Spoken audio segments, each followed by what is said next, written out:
যখন কোনো মাজলুম ব্যক্তি জুলুমের শিকার হয়, যখন আল্লাহর কাছে দোয়া করে, তখন এই দোয়া আল্লাহ কি করেন? কবুল করেন। দ্বিতীয় ব্যক্তি হলেন মুসাফির। কোনো মুসাফির ব্যক্তি যখন আল্লাহর দরবারে দোয়া করেন, দোয়া কি করেন? আল্লাহ কি করেন? কবুল করেন। তৃতীয় নাম্বার হলেন মা বাবা।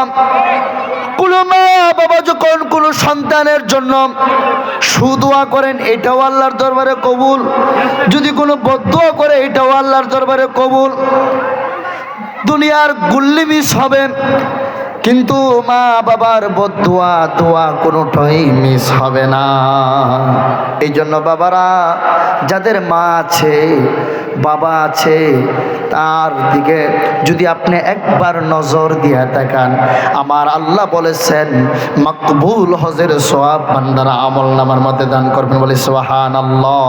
আমার রাসূল বলেছেন, যে ব্যক্তি মা বাবার চেহারার দিকে তাকাইল সুনজরে, আল্লাহ তাআলা একটা মকবুল হজের সওয়াব দান করবেন। বলে সুবহানাল্লাহ।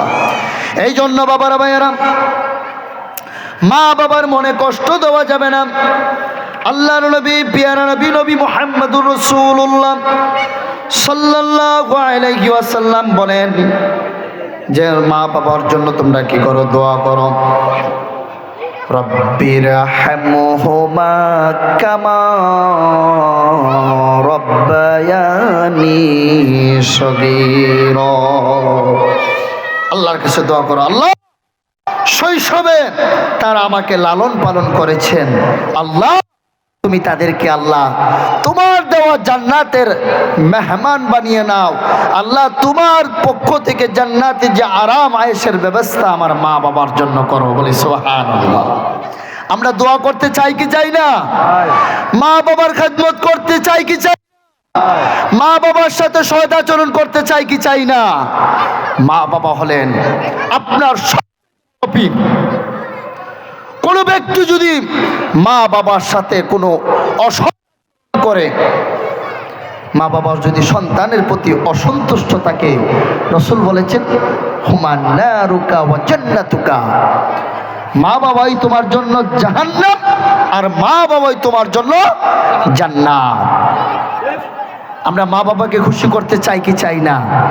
যাদের মা আছে বাবা আছে, পায়ে ধরে আমরা দুইটা পায়ে ধরে বলবো, মা আমি অন্যায় করেছি, অপরাধ করেছি, কত কষ্ট দিয়েছি তোমাকে, ক্ষমা চাবো, ক্ষমা চাবো। সবাই একটু হাতটা তুলে বলি আল্লাহ।